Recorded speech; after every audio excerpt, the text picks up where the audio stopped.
2012 ഇത് സംഭവിക്കുന്നത്.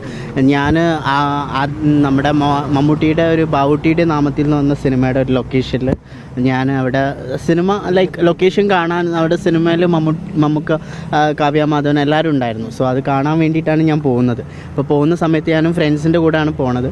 അപ്പോൾ ഈ പോകുമ്പോൾ അവിടെ നല്ല ക്രൗഡഡ് ആയിരുന്നു. അപ്പോൾ ആ സമയത്ത് ഷൂട്ടിംഗ് നടന്നുകൊണ്ടിരിക്കുമ്പോൾ അവിടെ പ്രൊഡക്ഷൻ കൺട്രോളർ എന്നെ ഇങ്ങനെ നോക്കുന്നുണ്ടായിരുന്നു കുറച്ച് നേരം. അപ്പോൾ ഞാൻ ഇങ്ങനെ മുമ്പിൽ നിൽക്കുന്നുണ്ട്. അപ്പോൾ പുള്ളി രഞ്ജിത്ത് അവിടെ നിൽക്കുന്നുണ്ട്. അപ്പോൾ പ്രൊഡക്ഷൻ കൺട്രോളർ എൻ്റെ അടുത്ത് വന്ന് ചോദിച്ചു, മമ്മൂക്കനെ കാണണമെന്ന് ചോദിച്ചു. അപ്പോൾ ഞാൻ ഓഫ് കോഴ്സ് അത്രയും ആൾക്കാരുടെ ഇടയിൽ നിന്ന് എന്നെ മാത്രം വിളിച്ചിട്ട് അങ്ങനെ ചോദിക്കുമ്പം ഒബ്വിയസ്ലി നമുക്കത് ഹാപ്പിയാണല്ലോ. അപ്പോൾ ഞാൻ കാണണം എന്ന് പറഞ്ഞു. പക്ഷെ ഞാൻ അവിടെ പോയപ്പോൾ സമയത്ത് ഉള്ളിൽ രഞ്ജിത്ത് അവിടെ ഇരിക്കുന്നുണ്ടായിരുന്നു. അപ്പോൾ മമ്മൂക്കയും കാവ്യ മാധവൻ അവരെല്ലാം ഇപ്പുറത്തെ സൈഡിൽ. അപ്പോൾ ആ സമയത്ത് രഞ്ജിത്ത് ഉള്ളിലേക്ക് വിളിച്ചു, എന്താണ് പിന്നെ ഷൂട്ടിംഗ് കാണാൻ വന്നതാണോ, അങ്ങനെ എൻ്റെ കാര്യങ്ങളൊക്കെ ഞാൻ പഠിക്കുന്ന കാര്യങ്ങളൊക്കെ സംസാരിച്ചു. ആ സമയത്ത് പുള്ളി എന്നോട് പറഞ്ഞു, ഞാൻ അപ്പം പുള്ളിയുടെ എല്ലാ സിനിമകളും കാണാറുണ്ട്. അപ്പോൾ ആ ഒരു സന്തോഷത്തിൽ ഞാനും പിന്നെ പുള്ളീൻ്റെ അടുത്ത് അങ്ങോട്ട് സംസാരിച്ചു. അപ്പോൾ പുള്ളി എന്നോട് പറഞ്ഞു, ഞാൻ ഇപ്പോൾ കുറച്ച് തിരക്കിലാണ്, എനിക്ക് നിന്നോട് സംസാരിക്കണം പേഴ്സണലായിട്ട്, ഞാൻ നമ്പർ തരാമെന്ന് പറഞ്ഞിട്ട് ടിഷ്യൂ പേപ്പറിൽ പുള്ളിയുടെ നമ്പർ എഴുതി തന്നു. അപ്പോൾ നമ്പർ എഴുതി തന്നപ്പം ഞാൻ അപ്പോഴും ആക്ച്വലി ഞാൻ വണ്ടറായിരുന്നു. കാരണം അത്രയും വലിയൊരു ലിജൻഡ് ഡയറക്ടർ പുള്ളിയുടെ നമ്പർ എനിക്ക് തരിക എന്നൊക്കെ പറയുമ്പോൾ ഭയങ്കര ഹാപ്പിയായി. ഞാൻ നമ്പർ വാങ്ങിച്ചു, ഞാൻ വീട്ടിലേക്ക് പോയി. സെക്കൻഡ് ഡേ ഞാൻ പുള്ളിക്ക് അപ്പോൾ എന്നോട് പറഞ്ഞൊരു കാര്യം ഇത്രയേ ഉള്ളൂ, നീ എന്നെ വിളിക്കരുത്, മെസ്സേജ് ചെയ്യാനേ പാടുള്ളൂ എന്ന് പറഞ്ഞു. ഫോണിലേക്ക് മെസ്സേജ് ചെയ്യാനേ പാടുള്ളൂ എന്ന് പറഞ്ഞു. അപ്പോൾ ഞാൻ അതുപോലെ തന്നെ 2 ദിവസം കഴിഞ്ഞപ്പോൾ ഞാൻ മെസ്സേജ് ചെയ്തു. അപ്പോൾ പറഞ്ഞു, നിനക്ക് ബാംഗ്ലൂരിലേക്ക് വരാൻ പറ്റുമോ, എനിക്ക് പേഴ്സണലായിട്ടൊന്ന് മീറ്റ് ചെയ്യണമെന്ന് പറഞ്ഞു. അപ്പോൾ ഞാൻ വിചാരിച്ചത് എന്തെങ്കിലും ഓഡിഷൻ അങ്ങനെ എന്തെങ്കിലും ആയിരിക്കും.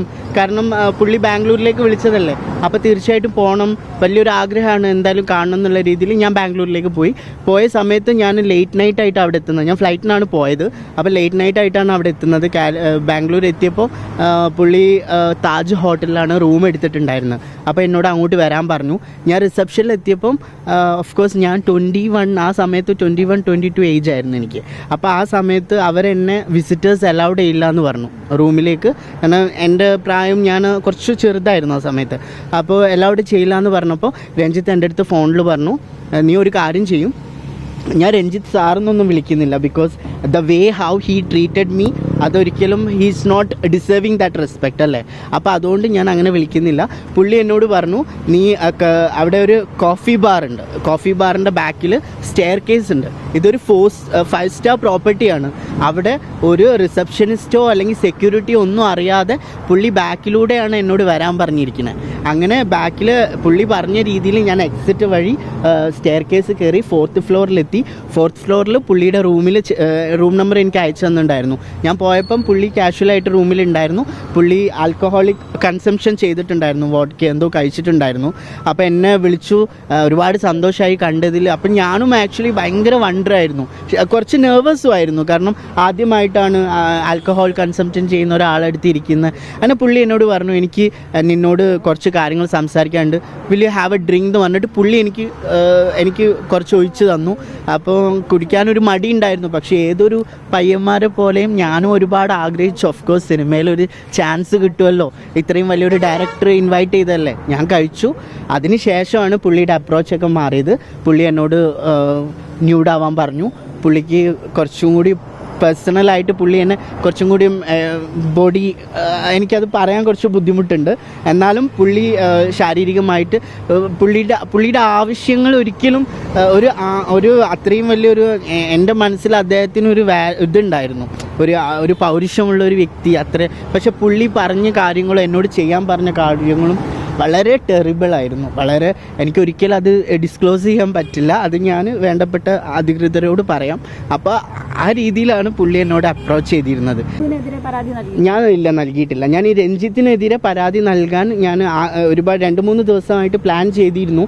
അപ്പോൾ അത് വേണോ വേണ്ടേ, പിന്നെ ഞാൻ വിചാരിച്ചു ഞാനിപ്പോൾ ഇത് എന്തിനു വേണ്ടിയിട്ടാണ് മറച്ചു വെക്കുന്നത്, എന്തായാലും ഇത് റിവീൽ ചെയ്യണം. കാരണം അയാൾ ആക്ച്വലി ഡിസേർവ് ചെയ്യുന്നുണ്ട്.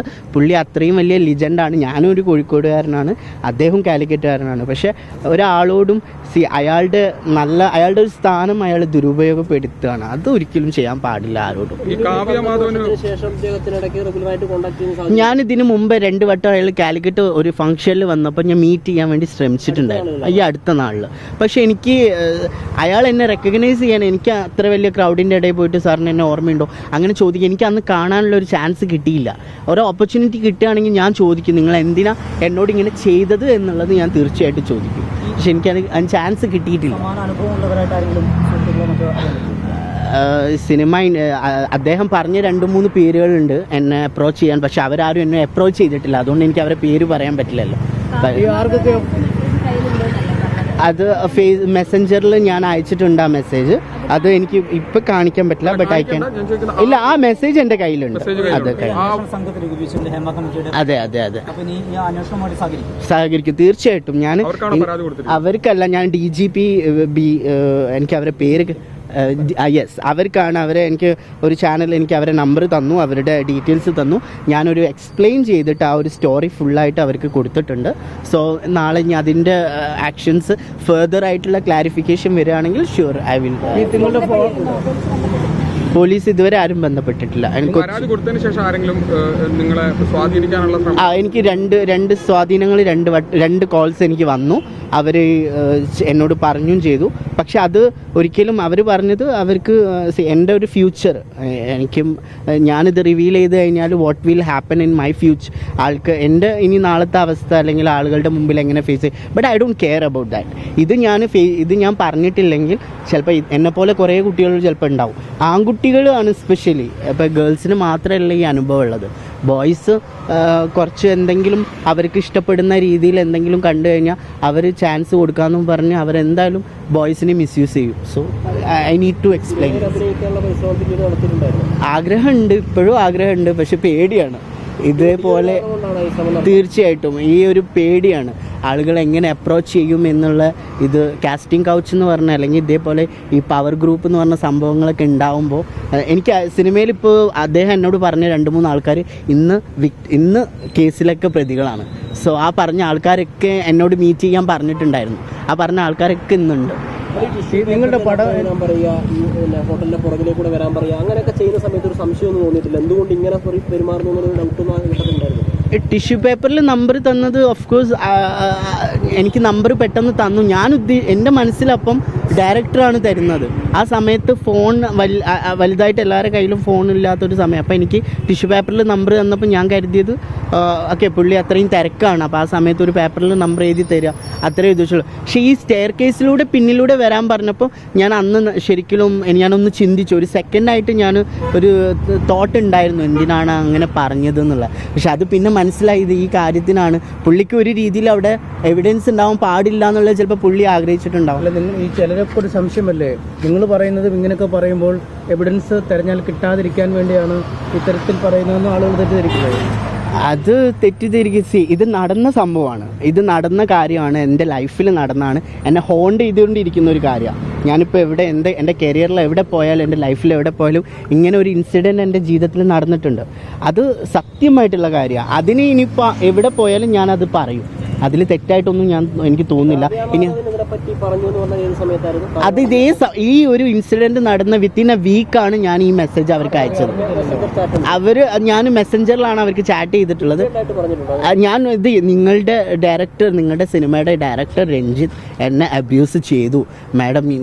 ഒന്നുമില്ലെങ്കിലും മാഡത്തിന് ഒരുപാട് പേര് സ്നേഹിക്കുന്നതല്ലേ, അപ്പം മാഡം ഇതിനെ റിയാക്ട് ചെയ്യുന്ന എനിക്കിതിന് ഒരു ഹെൽപ്പ് വേണം. അവരത് കണ്ടിട്ടുണ്ട്, സീൻ എന്ന് പറഞ്ഞിട്ട് കാണിച്ചിട്ടുണ്ട്. ബട്ട് അവരത് റെസ്പോണ്ട് ചെയ്തിട്ടില്ല ഒന്നും. ഉണ്ട്, എനിക്ക് ആവശ്യപ്പെടുകയാണെങ്കിൽ എനിക്ക് കൊടുക്കാൻ പറ്റും മെസ്സഞ്ചറിൽ. ചിത്രങ്ങളൊക്കെ എടുത്ത് ആർക്കൊക്കെ അയച്ചു കൊടുത്തു എന്നൊക്കെ നിങ്ങൾ ആ പരാതി പറയുന്നുണ്ടല്ലോ.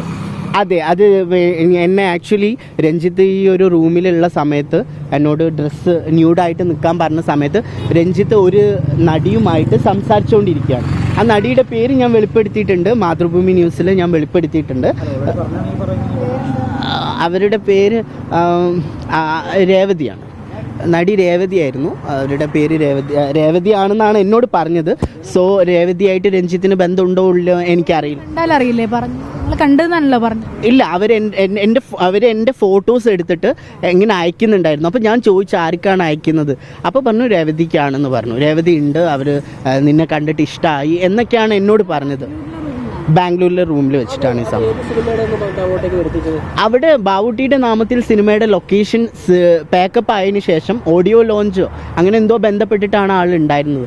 ആൾ അവിടുന്ന് എന്നോട് പറഞ്ഞത് അതിനുശേഷം അബുദാബിയിൽ എന്തോ ഒരു ഫംഗ്ഷന് പോയി, എന്തോ ഫിലിം ഫെയർ എന്തോ അവാർഡ് ഫംഗ്ഷൻ കഴിഞ്ഞിട്ട് വരികയാണ്.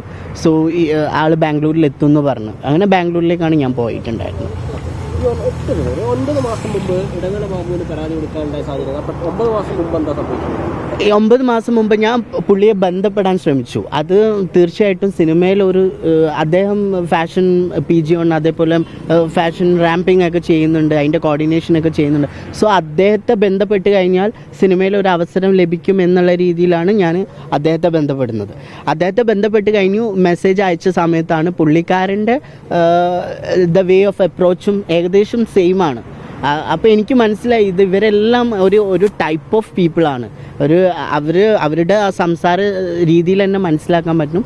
The very clear, the are looking for A boys, the looking for A sexual. അപ്പോൾ രഞ്ജിത്തിന്റെ കാര്യം പറയാനല്ല ഇടവേള ബാബുവിനെ സമീപിച്ചു. ഞാനിത് കുറച്ച് കാര്യം ഞാൻ പറഞ്ഞിട്ടുണ്ട്. ഞാൻ രഞ്ജിത്തായിട്ട് ബന്ധപ്പെട്ടിട്ടുണ്ടായിരുന്നു, ഞാൻ പോയി കണ്ടിട്ടുണ്ടായിരുന്നു. അപ്പോൾ എന്നോട് ചോദിച്ചത് വേറൊരു ഭാഷയിലാണ്. അത് പുള്ളി ചോദിച്ച കാര്യം ഞാൻ ഇവിടെ പറയുന്നില്ല.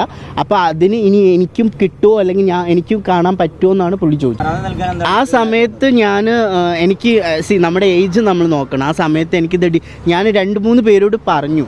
2-3 പേരോട് പറഞ്ഞപ്പം അവരാരും വിശ്വസിക്കുന്നില്ല. രഞ്ജിത്ത് എന്ന് പറഞ്ഞ സംവിധായകന് ഇത്ര വലിയ. ഈ സമയത്ത് ഞാൻ കാവ്യമാധവനുമായിട്ട് അവരുടെ ഞാൻ പേജ് ഫോളോ ചെയ്യുന്നുണ്ടായിരുന്നു. അവർക്ക് ഞാൻ മെസ്സേജ് അയച്ചിരുന്നു. ആ മെസ്സേജ് എൻ്റെ ഫോണിലുണ്ട്. അതിൽ ഞാൻ മെസ്സേജ് അയച്ച് ഞാൻ ഇങ്ങനെയാണ് പറഞ്ഞത്, ഞാൻ മാമിൻ്റെ ഷൂട്ടിന് വന്ന സമയത്ത് രഞ്ജിത്ത് എന്നോട് ഇങ്ങനെയൊക്കെ പെരുമാറി. പക്ഷേ അവർ അത് സീൻ ചെയ്തിട്ടുണ്ട്, പക്ഷെ അതൊന്നും റീപ്ലേയോ അല്ലെങ്കിൽ റെസ്പോണ്ടോ ഒന്നുമില്ല. പിന്നെ ഇടവേള ബാബുവിനോട് ഞാൻ ഈ കാര്യം ഷെയർ ചെയ്തിരുന്നു. അയാളും ഇതേപോലെ തന്നെ അയാളും എന്നോട് പെരുമാറിയത്, അയാൾ എന്നോട് ഫോട്ടോസ് അയച്ചു കൊടുക്കാൻ പറഞ്ഞു. എനിക്ക് നിന്നെ ഒന്ന് കാണണം എന്ന് പറഞ്ഞു. അങ്ങനെ ഞാൻ എൻ്റെ പിക്സ് 2 അയച്ചു കൊടുത്തു. അപ്പോൾ പറഞ്ഞു ഇങ്ങനെയല്ല, കുറച്ചും കൂടി ന്യൂഡായിട്ടുള്ള പിക്സാണ് കാണേണ്ടത്. അപ്പോൾ എനിക്കൊരു കാര്യം മനസ്സിലായത്, നമ്മളിപ്പോൾ ഒരു അവസരത്തിനാണെങ്കിലും നമ്മളൊരു ആവശ്യ സഹായത്തിനാണെങ്കിലും ഫിലിം ഇൻഡസ്ട്രിയിൽ പോയാൽ ദിസ് ഇസ് വാട്ട് ഹാപ്പൻ. അത് അവിടെയുള്ള പിന്നെ ഈ രഞ്ജിത്ത് ഈ റൂമിലിരുന്ന് പറഞ്ഞ സമയത്ത് പുള്ളി 2-3 നടന്മാരെ പേര് പറഞ്ഞിരുന്നു. അവർക്ക് തീർച്ചയായിട്ടും നിന്നെ കണ്ടു കഴിഞ്ഞാൽ അവർക്കൊക്കെ താല്പര്യം ഉണ്ടാവും, അങ്ങനെയാണെങ്കിൽ നിനക്ക് അവസരങ്ങളും ലഭിക്കും എന്നൊക്കെ പറഞ്ഞ് കുറേ രീതിയിൽ. പക്ഷേ പിറ്റത്തെ ദിവസം രാവിലെ, അന്ന് രാത്രി ഞാൻ ഈ മദ്യപിച്ചത് കൊണ്ട് ഞാനും അത്ര ബോധാവസ്ഥയിലല്ലായിരുന്നു. രാവിലെ എണീറ്റപ്പോൾ പുള്ളിയുടെ ക്യാരക്ടറേ ചേഞ്ചായി. പുള്ളി രാവിലെ പറഞ്ഞു, സാജ് I want to go wake up, എനിക്ക് പോകണം, നിങ്ങൾക്ക് എത്ര പൈസ വേണ്ടെന്നാണ് ചോദിച്ചത്. സോ അത് ഭയങ്കര ഷോക്കിംഗ് ആയിരുന്നു. ഞാൻ ഒരുപാട് ആഗ്രഹം വെച്ചിട്ടാണ് ബാംഗ്ലൂരിലേക്ക് ട്രാവൽ ചെയ്യുന്നത്. അവിടെ പോയി ഹോട്ടലിൽ ഇത്രയും റിസ്ക് എടുത്ത് പോയിട്ട് പുള്ളി എന്നെ സെക്ഷുവലി അബ്യൂസ് ചെയ്തിട്ട് പുള്ളിക്ക് രാവിലെ എണീറ്റപ്പോൾ പുള്ളിക്ക് പോകണം. പുള്ളി വേറെ ഒരു കാര്യം ചോദിക്കുന്നില്ല. He offering me some money. ഞാൻ പറഞ്ഞു, സാർ ഞാൻ ഇതെല്ലാം ആഗ്രഹിക്കുന്നത്. ആക്ച്വലി ഞാൻ ആഗ്രഹിച്ചത് ഒരു ചാൻസാണ്, ഒരു സിനിമയിൽ ഒരു അവസരമാണ് ആഗ്രഹിച്ചത്. അപ്പോൾ അദ്ദേഹത്തെ പോലുള്ള അവരുടെ ഒരു പദവി അവർ നല്ല രീതിയിൽ മിസ്യൂസ് ചെയ്തിട്ടുണ്ട്. പഠിക്കുകയായിരുന്നു. ഞാൻ അന്ന് ക്യാബിൻ ക്രൂ, ഞാൻ ഫ്ലൈറ്റ് ക്യാബിൻ ക്രൂ ചെയ്യായിരുന്നു. എനിക്ക് അപ്പോൾ അന്ന് 21 ആയിരുന്നു, ഏജ് 21 ആയിരുന്നു. നിങ്ങൾ കണ്ടത് കോഴിക്കോട് വെച്ചാണ്? അതെ, കോഴിക്കോട്. അത് കഴിഞ്ഞ് അവിടെ വെച്ചൊന്ന് മീറ്റ് ചെയ്യാതെ എന്താണ് ഈ ബാംഗ്ലൂർ പുള്ളി എന്നോട് പറഞ്ഞത് ബാവുട്ടിയുടെ നാമത്തിൽ സിനിമയുടെ ഓഡിയോ ലോഞ്ചോ, പുള്ളി പറഞ്ഞ കാര്യങ്ങൾ അങ്ങനെയാണ്. പുള്ളി ആ ഒരു ആവശ്യത്തിന് ബാംഗ്ലൂർ പോകുന്നെന്നാണ് പറഞ്ഞത്. അപ്പോൾ ഓഫ് കോഴ്സ് ആൾ ഒരു വലിയ ഡയറക്ടറല്ലേ. അപ്പോൾ നമ്മൾ വിളിക്കുമ്പോൾ ബാംഗ്ലൂരോ കൊച്ചിയോ എവിടെയാണെങ്കിലും നമ്മൾ റിസ്ക് എടുത്ത് പോകും. പിടിച്ചുപോയി അന്ന് ഫിനാൻഷ്യലി എനിക്ക് അന്ന് അതിന് വേറൊരു കാര്യമുണ്ട്. പുള്ളി എനിക്ക് കുറച്ച് പൈസ തന്നിട്ടുണ്ടായിരുന്നു കാലിക്കറ്റ് വെച്ചിട്ട്. എനിക്ക് ഏതാണ്? ഇല്ല, ഒരുപാട് സൗഹൃദമൊന്നുമില്ല. പിന്നെ അന്ന് ആ സമയത്ത് ഞാൻ ഈ ഫ്ലൈറ്റിനുള്ള ഫെയർ ആണ് ഞാൻ പറഞ്ഞല്ലോ. അപ്പം എന്നോട് ബാംഗ്ലൂർ പോകുന്നതിന് മുമ്പ് നിങ്ങൾക്ക് പൈസ അയച്ചു തന്നിരുന്നു? ഇല്ല, പൈസ അയക്കുക അങ്ങനത്തെ ഒരു ഇതുമില്ല. ആ സമയത്ത് എൻ്റെ ഫോണിൽ എന്തെങ്കിലും എനിക്ക് ഇന്നിപ്പോൾ റിവേഴ്സ് ചെയ്യാൻ പറ്റുമായിരുന്നെങ്കിൽ എനിക്ക് എന്തെങ്കിലും പ്രൂഫ് തരാമായിരുന്നു. മുൻപ് പൈസ തന്നു എന്ന് പറഞ്ഞു? ഇല്ല, ക്യാഷ് തന്നത് റൂമിൽ നിന്ന് ഞാൻ ഇറങ്ങുന്ന സമയത്ത് പുള്ളി എനിക്ക് പൈസ തന്നിട്ടുണ്ട്. ബാംഗ്ലൂരിൽ നിന്ന് ഇറങ്ങുന്ന കാര്യമാണ് പറഞ്ഞത്. ഇല്ല, ഞാൻ ക്യാഷ് മേടിച്ചിട്ടില്ല. അത് ഞാൻ പറഞ്ഞത് പൈസക്ക് വേണ്ടിയിട്ടല്ലായിരുന്നു ഞാൻ അവിടെ പോയത്. ഏതൊരു വ്യക്തിയും ഒരു ഡയറക്ടറുടെ അടുത്ത് പോകുന്നത് പൈസക്ക് വേണ്ടിയിട്ടോ അല്ലെങ്കിൽ ഒരു ആക്ടറെ കാണാൻ പോകുന്നതോ പൈസക്ക് വേണ്ടിയിട്ടായിരിക്കില്ല. അവരുടെ ഫ്യൂച്ചറിൽ ഒരു അവസരം എന്നുള്ള ഉദ്ദേശം വെച്ചിട്ടായിരിക്കും അവർ പോയിട്ടുണ്ടാവാം. ഇതിപ്പോൾ ഞാൻ ഈ താജ് പോലുള്ളൊരു ഹോട്ടലിലൊക്കെ നിങ്ങൾ പ്രധാന വഴിയിൽ കൂടെ പോകാതെ റെസ്റ്റോറൻറ്റിൽ കൂടെ പോകുന്നു, സ്റ്റെയർ കേസിൽ കൂടെ നടന്ന് മുകളിലെത്തുന്നു, അതൊക്കെ സേഫ്റ്റി പ്രിക്കോഷൻസ്? ഓഫ് കോഴ്സ് അല്ല, അതാ ഞാൻ പറഞ്ഞു. ഇത്രയും വലിയൊരു ഡയറക്ടർ എന്നോട്, അയാളാണ് എനിക്ക് ഈ ഒരു ഏജിൽ അയാൾ എനിക്ക് ഡയറക്ഷൻ തരികയാണ് എങ്ങനെയാണ് പോകേണ്ടതെന്ന്. ഇപ്പം ഞാൻ വർക്ക് ചെയ്യുന്നത് ഒരു ഹോട്ടൽ ഇൻഡസ്ട്രിയിലാണ്, എനിക്കറിയാം എത്ര റിസ്ക്കിയാണ് അങ്ങനെയൊക്കെ പോകുന്നത്. പക്ഷെ പുള്ളി പറഞ്ഞു തരികയാണ് ബാക്ക് സൈഡിലൂടെ ഡോറുണ്ട്, അത് എക്സിറ്റ് ഡോറിൽ സ്റ്റെയർ കേസ് കയറിയിട്ട് ആരെങ്കിലും ഒരാൾ എന്നെ കണ്ടിരുന്നെങ്കിൽ അത് ഭയങ്കര ഒഫൻസാണ്. ആ സമയത്ത് എന്നെ പിടിച്ചിരുന്നെങ്കിൽ, കാരണം റിസപ്ഷൻ ഓൾറെഡി എന്നെ അലൗ ചെയ്തിട്ടില്ല ട്രാവൽ ചെയ്യാൻ, ആ ഉള്ളിലേക്ക് പോകും. അതേ ഇദ്ദേഹം ഇതൊക്കെ പറഞ്ഞതിന് ശേഷം ബാംഗ്ലൂരിൽ നിന്ന് പിരിഞ്ഞു, ഞാൻ കാലിക്കറ്റ് എത്തി, ഞാൻ മെസ്സേജ് അയച്ചു. 2 വട്ടം മെസ്സേജ് അയച്ചപ്പോൾ എനിക്ക് റീപ്ലൈ ഇല്ല. 3ാമത്തെ വട്ടം ഒരു 2 ദിവസം കഴിഞ്ഞപ്പോൾ എനിക്കൊരു മെസ്സേജ് വന്നു, ഞാൻ രഞ്ജിത്തിൻ്റെ വൈഫാണ്, ഇനി ഈ ഫോണിലേക്ക് മെസ്സേജ് അയക്കരുത്. ബട്ട് ഐ എം ഷുവർ അത് രഞ്ജിത്താണെന്ന് എനിക്കറിയാം. ഇല്ല, ദാറ്റ് ഇസ് 2012. അതെങ്ങനെയാണ്? ആ സമയത്ത് വാട്സപ്പ് പോലും ഇല്ല. സോ അതെനിക്ക് കാണിക്കാൻ പറ്റില്ല. പക്ഷേ അത് നിയമപരമായിട്ട് പോവുകയാണെങ്കിൽ എനിക്കത് പ്രൂവ് ചെയ്യാൻ പറ്റും.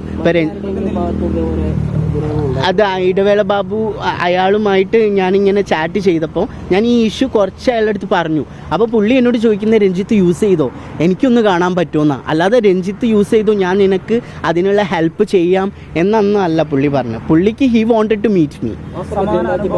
അത് ആ സമയത്തല്ല, ഇറ്റ് വാസ് ഹാപ്പൻ റീസെൻ്റ്ലി. ഒരു 9 months മുമ്പാണ് ഈ സംഭവം നടക്കുന്നത്. സമാന 9 months ആകും. അതിന്റെ തെളിവ് എൻ്റെ കയ്യിലുണ്ട്, അത് എനിക്കിപ്പോ കാണിക്കാൻ പറ്റില്ല. ഞാൻ ഉണ്ട്, തെളിവ് എൻ്റെ കയ്യിലുണ്ട്. i2i News, an eye for truth. i2i News subscribe ചെയ്തിട്ടില്ലാത്തവർ ഇപ്പോൾ തന്നെ സബ്സ്ക്രൈബ് ചെയ്യുക. നോട്ടിഫിക്കേഷൻ ലഭിക്കുവാൻ ബെൽ ബട്ടണും അമർത്തുക.